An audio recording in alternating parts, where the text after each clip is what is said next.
Hello friends, welcome to Sneha's kitchen. तर आज मी तुमच्यासाठी एक परफेक्ट बेकरी स्टाईल केक घेऊन आलेली आहे आणि तो आहे 1 किलोचा। तर सुरुवात करूया आपल्या केकला। तर त्यासाठी मी 360 ग्रॅम प्रीमिक्स वापरलेलं चॉकलेट फ्लेवरचं आणि 1 किलोच्या टीनमध्ये मी तो शिजवून घेतलेला। तर थंड झाल्यानंतर मग मी तो केक करायला घेतलेला आहे आणि त्याचे 2 भागामध्ये स्लाइस केलेले आहेत। तर आता त्यातली एक स्लाइस घेतलेली आहे आणि बेसला क्रीम लावलेली आहे, जेणेकरून आपला केक हलणार नाही। आता त्याच्यावरती शुगर सिरप घातलेला आहे आणि त्याच्यामध्ये आता क्रीम घातलेली आहे आणि क्रीमसुद्धा मी चॉकलेटी कलरची केलेली आहे आणि तो जेल कलर यूज केलेला आहे मी। पूर्णपणे क्रीम आता सगळीकडे पसरवून घ्यायची आहे आणि मग त्याच्यावरती आता आपल्याला चॉकलेटचे तुकडे घालायचे आहेत, जे मी क्रश करून घेतलेले आहेत।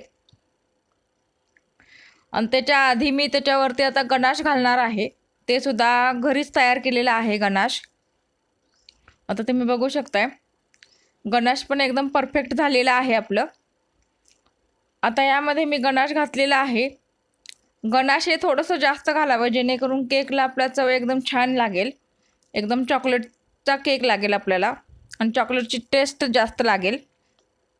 तर आता क्रश केलेलं चॉकलेट्स त्यावरती घातलेलं आहे आणि त्याच्यावरती आता दुसरी स्लाइस ठेवणार आहे। आता त्याच्यावरती दुसरी स्लाइस ठेवलेली आहे आणि तो केक पूर्णपणे क्रीमने कवर करून घेणार आहे।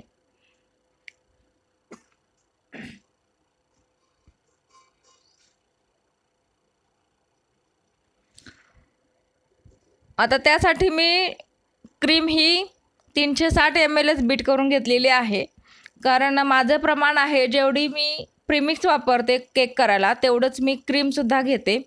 कारण क्रीम ही कधी जास्त लागते किंवा कमी लागते, पण जर जास्त लागत असेल तर आपल्याला ती पुन्हा करावी लागते।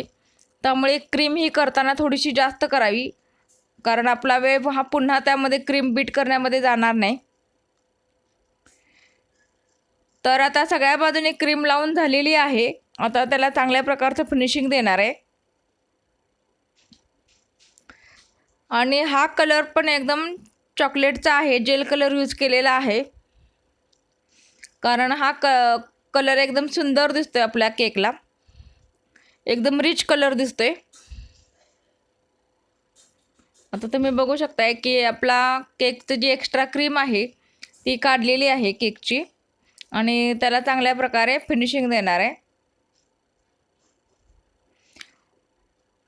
आता त्यासाठी मी जिगजॅग स्क्रॅपर वापरलेले आहे डिझाईन काढायला आणि त्याला कडेने डिझाईन करून घेणार आहे।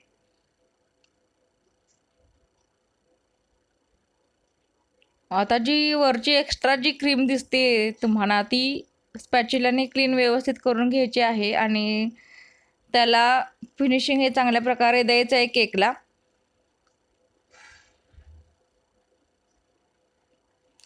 कारण आपल्या केकच्या फिनिशिंगवरती आणि केकच्या अट्रॅक्टिव्हपणावरतीच आपला केक हा कस्टमर घेऊन जाणार आहे आणि आपल्याला ऑर्डर्स हे पुन्हा पुन्हा देणार आहे।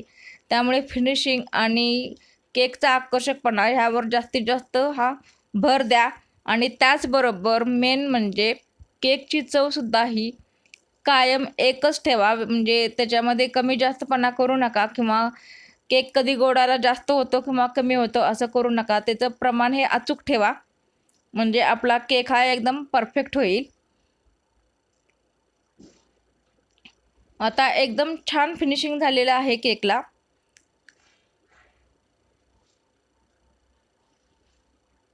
आणि एक्स्ट्राची क्रीम ही काढून घेतलेली आहे मी, कारण फिनिशिंग करायलाच आपल्याला जास्त वेळ लागतो केकला। आता थोडा वेळ हा केक फ्रीजमध्ये सेट करायला ठेवणार आहे आणि मग त्याच्यावरती मी हे गनाश घालून घेणार आहे। आता केक हा थोडा वेळ सेट झाल्यानंतर मग त्याच्यावरती मी गनाश घेतलेला आहे आणि ते सगळीकडे पसरवून घेतलेलं आहे वरच्या बाजूने. तुम्ही बघू शकता की लाईटीचं रिफ्लेक्शन हे तुम्हाला दिसत असेल. यावरून लक्षात येतं की आपलं गणेशचं हे एकदम परफेक्ट झालेलं आहे.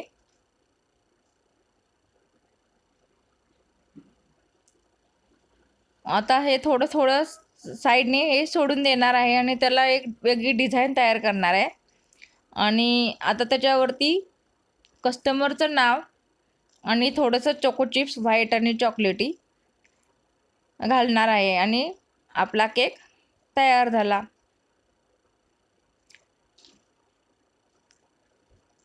आता तुम्ही बघू शकता की डिझाईन पण खूप सुंदर झालेली आहे. आता थोडा वेळ केक हा सेट करणार आहे आणि मगच त्याच्यावरती मी कस्टमरचं नाव आणि थोडंसं वरचं टॉपिंग किंवा वरचं टॉपचं डेकोरेशन थोडंसं करणार आहे. एकदम छान आपला केक दिसतोय.